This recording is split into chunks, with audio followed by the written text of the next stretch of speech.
Een verhaal primeur voor Houderwijk. Dit gevaarte van 44 ton is de eerste in zijn soort die 100% elektrisch riet.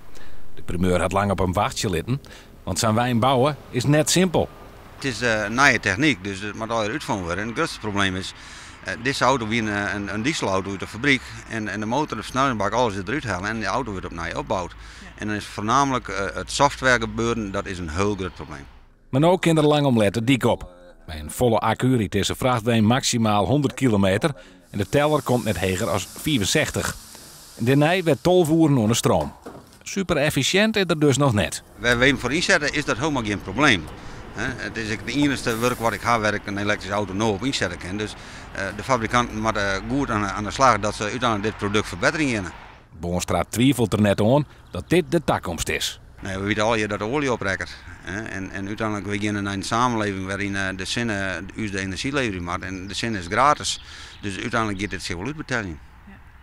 Maar hoe lang wordt het voordat alle vrachtwagen hier op een parkeerplek elektrisch binnen? Ik ga geen glazen bal, maar dat gaat zeker nog 20 jaar door.